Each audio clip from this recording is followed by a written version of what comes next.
Hello, नमस्कार, जय हिंद प्यारे साथियों। मैं नीरज पटेल स्वागत करता हूं आपका कर्तव्य इंस्टीट्यूट के इस ऑनलाइन प्लेटफॉर्म पर। जैसा कि आप सभी जानते हैं, हम बेसिक साइंस की सीरीज लेकर चल रहे थे और उसमें हम केमिस्ट्री विषय को पढ़ रहे थे। केमिस्ट्री विषय में हमने पहला चैप्टर मैटर या पदार्थ को कंप्लीट कर लिया था। दूसरा चैप्टर परमाणु स्ट्रक्चर या परमाणु संरचना के बारे में पढ़ रहे थे। परमाणु संरचना के बारे में इसके पहले हमने 2 वीडियो कंप्लीट कर ली हैं। आज हमारी ये तीसरी वीडियो रहने वाली है, आखिरी क्लास होगी, और इसी में आज हम थोड़ा सा आपका मेटल और नॉन मेटल के बारे में बात करेंगे।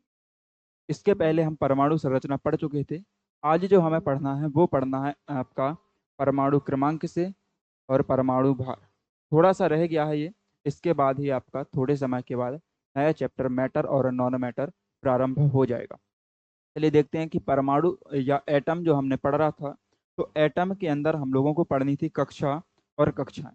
कक्षा क्या है और कक्षाएं क्या है, इसके बारे में तो हमने पढ़ लिया था। हमें पढ़ना है कि किसी एक कक्षा में कितने कक्षा के हो सकते हैं। कोई एक हम ऑर्बिटल और एक ऑर्बिट लेते हैं, उस एक ऑर्बिट के अंदर कितने ऑर्बिटल हो सकते हैं। जैसे हम लेंगे पहला कक्षा, हमने मान लिया ले लिया एक, इसको हम बोलते हैं कैपिटल के। पहली कक्षा का नाम कैपिटल के होता है और कैपिटल के कक्षा के अंदर केवल एक ऑर्बिटल पाया जाता है एस नाम का। इसके बाद जो दूसरी कक्षा होती है वो होती एल, या इसे हम दूसरी कक्षा बोलते हैं। दूसरी कक्षा में जो ऑर्बिटल होता है वो एस के साथ साथ पी भी होता है। आगे बात करेंगे कि एम, तीसरी कक्षा को एम कहते हैं। एम के अंदर जो ऑर्बिटल पाए जाते हैं वो एस, पी और डी, तीन ऑर्बिटल पाए जाते हैं। और लास्ट हम बात करते हैं एम। एम चौथी कक्षा को कहते हैं और चौथी कक्षा के अंदर चार ऑर्बिटल एस, पी, डी और एफ, ये चार ऑर्बिटल पाए जाते हैं। ये समझ में है। कक्षा होती है वो क्षेत्र जहाँ पे इलेक्ट्रॉन चक्कर लगाते हैं, इलेक्ट्रॉन रहते हैं। कक्षा का होता है वो क्षेत्र जिसमें कक्षा के अंदर इलेक्ट्रॉनों को रखा जाता है। पहली कक्षा में केवल एक उपकोष होता है या एक आपका ऑर्बिटल होता है। एक ऑर्बिटल में हम अधिकतम दो उपकोष रख सकते हैं। जो पहला ऑर्बिटल होता है एस, एस ऑर्बिटल के अंदर हम केवल दो इलेक्ट्रॉनों को रख सकते हैं जी। जहां जहां एस ऑर्बिटल होगा, उस एस ऑर्बिटल के अंदर अधिकतम हम दो इलेक्ट्रॉनों को रख रहे होंगे। इसके बाद आता है पी ऑर्बिटल। तो पी ऑर्बिटल में अधिकतम इलेक्ट्रॉनों की संख्या 6 होती है। पी ऑर्बिटल में अधिकतम 6 इलेक्ट्रॉनों को हम रख सकते हैं। तो जहां जहां पी ऑर्बिटल होगा उसमें अधिकतम हम 6 इलेक्ट्रॉनों को रख रहे होंगे। इसके बाद आता है तीसरा डी ऑर्बिटल। डी ऑर्बिटल में अधिकतम 10 इलेक्ट्रॉनों को रखते हैं। डी ऑर्बिटल जो होता है, डी ऑर्बिटल में अधिकतम 10 इलेक्ट्रॉनों को रखा जाता है। 10 इलेक्ट्रॉन, जहां भी आपका डी ऑर्बिटल आएगा उस डी ऑर्बिटल में हम 10 इलेक्ट्रॉनों को रखेंगे। और जहां पे एफ ऑर्बिटल होता है, एफ ऑर्बिटल में अधिकतम 14 इलेक्ट्रॉनों को रखा जाता है। इतना है समझ में। पहली कक्षा में केवल एस ऑर्बिटल, तो उसमें केवल दो इलेक्ट्रॉन होंगे। तो कुल इलेक्ट्रॉन अगर बात करें, यहाँ पे हम एक और बात करेंगे कुल इलेक्ट्रॉन की। पहली कक्षा में केवल एक ऑर्बिटल आपका होता है एस नाम का, तो इसमें कुल इलेक्ट्रॉनों की संख्या होती है जी दो। पहली कक्षा में कुल इलेक्ट्रॉनों की संख्या होती है दो और ऑर्बिटल होता है एस। दूसरी कक्षा में हम इलेक्ट्रॉनों की टोटल संख्या बताएं, कुल इलेक्ट्रॉनों की संख्या बताएं, तो ये होती है जी 8। दूसरी कक्षा या दूसरी ऑर्बिट में कुल इलेक्ट्रॉनों की संख्या 8 होती है। इन 8 इलेक्ट्रॉनों को ऑर्बिटल एस के अंदर दो और पी के अंदर 6 इलेक्ट्रॉनों के रूप में भरा जाता है। बात करते हैं तीसरी कक्षा में। तो तीसरी कक्षा में जो अधिकतम इलेक्ट्रॉन होते हैं ये 18 होते हैं। 18 इलेक्ट्रॉनों को हम तीन ऑर्बिटल एस, पी और डी के अंदर रखते हैं। एस के अंदर दो इलेक्ट्रॉन, पी के अंदर 6 इलेक्ट्रॉन और डी के अंदर अधिकतम 10 इलेक्ट्रॉनों को रखा जाता है। चलिए बात करते हैं एन की। तो जो एन कक्षा होती है इसमें अधिकतम 32 इलेक्ट्रॉनों को रखा जाता है और इन 32 इलेक्ट्रॉनों को एस, पी, डी और एफ उपकोष में या डी और एफ आपका ऑर्बिटल में रखा जाता है। और इन ऑर्बिटल में इलेक्ट्रॉनों की संख्या 2, 6, 10 और 14 होती है। आशा करते हैं आपको ये चीज़ समझ में आ गई हो। आपको अगर लिखना है तो आप हैंड रिटन नोट्स भी बना सकते हैं, अन्यथा आपको कर्तव्य कोचिंग इंस्टीट्यूट के टेलीग्राम ग्रुप पर इसकी पीडीएफ भी मिल जाएगी, तो आप वहाँ पे जाके टेलीग्राम ग्रुप में ज्वाइन हो जाइए, वहाँ पे आपको इसकी पीडीएफ भी मिल जाएगी। इतना समझ में आ गया हो तो आगे हम बात करेंगे परमाणु क्रमांक की और परमाणु भार की। हाँ, पहले बात करते हैं जी परमाणु क्रमांक की। परमाणु क्रमांक को हम बोलते हैं एटॉमिक नंबर। परमाणु क्रमांक जी कहलाता है एटॉमिक नंबर। एटॉमिक नंबर आप ऐसा नंबर समझो जहां पर आप उसके जो प्रोटॉन होते हैं, इसके पहली कक्षाओं में हम प्रोटॉन, इलेक्ट्रॉन और न्यूट्रॉन के बारे में जान चुके थे। तो यहाँ पे जहां भी प्रोटॉन होते हैं तो उन प्रोटॉनों की संख्या को कहते हैं हम परमाणु क्रमांक। प्रोटॉनों की संख्या को कहा जाता है परमाणु क्रमांक। क्या होता है? किसी परमाणु के नाभिक में उपस्थित प्रोटॉन की संख्या, एक सेकंड, किसी भी परमाणु के नाभिक में उपस्थित प्रोटॉन की संख्या कहलाती है जी क्या? तो प्रोटॉन की जो संख्या होगी हम उसे कहेंगे परमाणु क्रमांक। परमाणु क्रमांक क्या होता है? किसी नाभिक के या किसी परमाणु के नाभिक में उपस्थित प्रोटॉन की संख्या। मान लीजिए ये कोई एक परमाणु बना है, यहाँ पे ये उसका नाभिक बना है। इस नाभिक के अंदर हम अगर प्रोटॉनों की बात करें तो इस नाभिक में यदि प्रोटॉन प्रोटॉन यदि 15 हुए, ठीक है, यदि नाभिक के अंदर प्रोटॉन 15 हो गए तो उसका जो परमाणु क्रमांक है, उस परमाणु क्रमांक उसका कितना होगा? तो परमाणु क्रमांक भी 15 होगा। आया समझ में? इस परमाणु क्रमांक को, जो परमाणु क्रमांक है जी, इसे इसे मतलब परमाणु क्रमांक कैपिटल जेड, इसे कैपिटल जेड से प्रदर्शित करते हैं। इसे कैपिटल जेड से प्रदर्शित करते हैं। जो परमाणु क्रमांक होता है, परमाणु क्रमांक या एटॉमिक नंबर को हम कैपिटल जेड से प्रदर्शित करते हैं, कैपिटल जेड द्वारा दर्शाते हैं। तो इसका एक फॉर्मूला ये बनता है परमाणु क्रमांक के बराबर, इसे आप याद रखना क्योंकि इसके ऊपर अभी आगे क्वेश्चन हम सॉल्व करेंगे। ये होता है जी परमाणु क्रमांक के बराबर प्रोटॉनों की संख्या, प्रोटॉनों की संख्या। और यदि आपका परमाणु उदासीन, यदि परमाणु उदासीन है तो उसमें बराबर में हो जाता है आपके इलेक्ट्रॉनों की संख्या। यदि परमाणु उदासीन है तो बराबर में हो जाता है इलेक्ट्रॉनों की संख्या। यदि अगर इसे हम संकेत में लिखेंगे तो ये बनेगा आपका Z बराबर P बराबर Z प्रोटॉनों की संख्या, आपका परमाणु क्रमांक, P बराबर प्रोटॉनों की संख्या और E बराबर आपका इलेक्ट्रॉनों की संख्या। किसी भी परमाणु में जितने प्रोटॉन उतने ही इलेक्ट्रॉन, और वही उसका होता है जी परमाणु क्रमांक। जितने प्रोटॉन उतने ही इलेक्ट्रॉन और वही कहलाता है उसका परमाणु क्रमांक। आया ये चीज समझ में? चलिए क्वेश्चन हम थोड़ा सा रुक के देखते हैं। उसके पहले हम पढ़ रहे होंगे परमाणु द्रव्यमान या एटॉमिक मास के बारे में। इसको हम क्या बोलेंगे कि किसी परमाणु के नाभिक में उपस्थित प्रोटॉन और न्यूट्रॉन की संख्या के योग को उसका परमाणु द्रव्यमान या परमाणु भार कहा जाता है। ऐसे जी, मान लीजिए ये कोई परमाणु है, ठीक है, ये कोई परमाणु है। इस परमाणु के अंदर आपका न्यूट्रॉन होगा और प्रोटॉन। परमाणु के अंदर न्यूट्रॉन और प्रोटॉन दोनों होते हैं। मान लो इसके अंदर न्यूट्रॉन 21 हैं, हाँ सॉरी, न्यूट्रॉन आपके, न्यूट्रॉन बताएं तो आपके 15 हैं और प्रोटॉन इसके अंदर जी 16 है। न्यूट्रॉन इसके अंदर 15 है और प्रोटॉन इसके अंदर 16 है। तो इसका जो परमाणु भार या एटॉमिक मास जो बनेगा वो 15 + 16 31 से निकल के आएगा।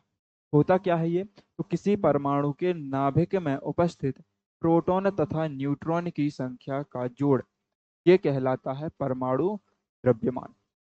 इसे मतलब परमाणु द्रव्यमान को ऐसे कैपिटल ए से दर्शाते हैं। तो जी परमाणु द्रव्यमान होता है ना, इसे परमाणु द्रव्यमान को कैपिटल ए से दर्शाया जाता है। या कह सकते हैं कैपिटल ए बराबर P plus N. Capital A बराबर पी प्लस एन मतलब परमाणु द्रव्यमान बराबर प्रोटॉन की संख्या प्लस न्यूट्रॉन की संख्या।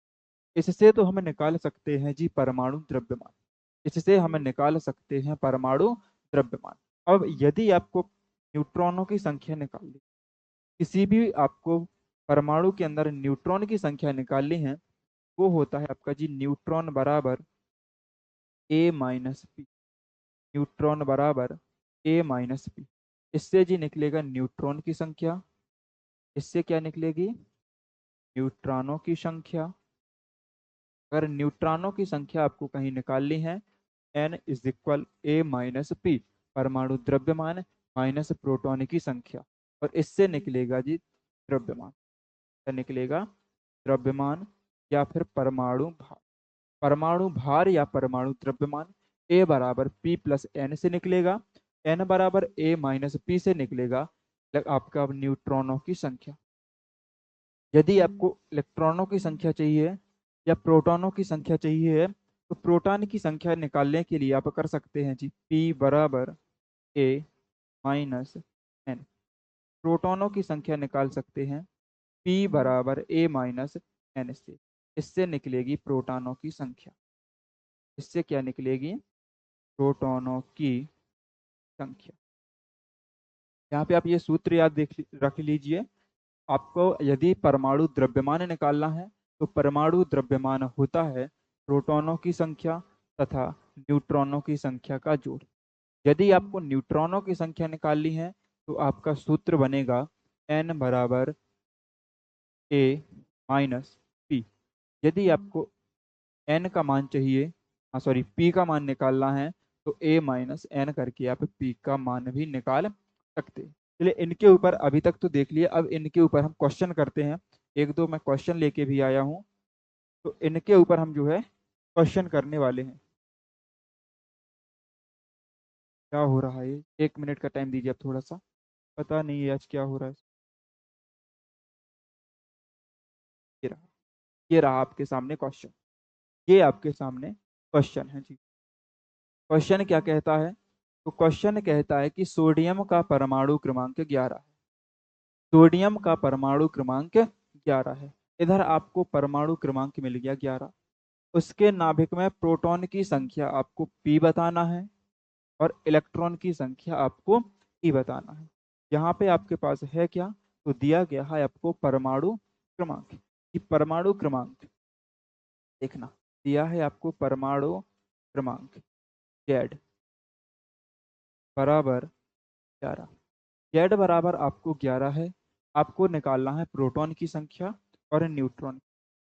जब आपको प्रोटॉन या न्यूट्रॉन की संख्या निकालनी हो और आपको परमाणु क्रमांक दिया गया हो, तो अभी हमने सूत्र पढ़ा था कि परमाणु क्रमांक बराबर प्रोटॉनों की संख्या बराबर इलेक्ट्रॉनों की संख्या। वही यहाँ से निकाल लेंगे, हम फॉर्मूला लगाएंगे जेड बराबर पी बराबर ई का। परमाणु क्रमांक बराबर प्रोटॉनों की संख्या बराबर इलेक्ट्रॉनों की। इसमें जेड आपका 11 है, पी बराबर 11 और ई बराबर भी 11। तो आप कह सकते हैं कि जी इसमें इलेक्ट्रॉन की संख्या 11 और प्रोटॉन की संख्या भी कितनी? तो प्रोटॉन की संख्या भी 11 है। आए समझ में? परमाणु क्रमांक है पी, आपको प्रोटॉन निकालना है, तो जितने परमाणु क्रमांक उतने प्रोटॉनों की संख्या। और यदि आपका प्रोटॉन आपका परमाणु उदासीन है, तो जितने प्रोटॉन की संख्या होती है उतने ही उसमें इलेक्ट्रॉन्स की संख्या भी होती है। आए समझ में? ये एक क्वेश्चन और हमारे पास है, उसको देखते हैं। अगला क्वेश्चन जो है, ये रहा आपके सामने अगला क्वेश्चन। किसी तत्व के नाभिक में पी बराबर 6। तत्व का जो नाभिक है, उस नाभिक में जी प्रोटॉन की संख्या 6। प्रोटॉन बराबर कितने जी? 6। तथा न्यूट्रॉन भी 6 है। न्यूट्रॉन बराबर भी कितने हैं? 6 हैं। तो तत्व का परमाणु भार व परमाणु क्रमांक ज्ञात कीजिए।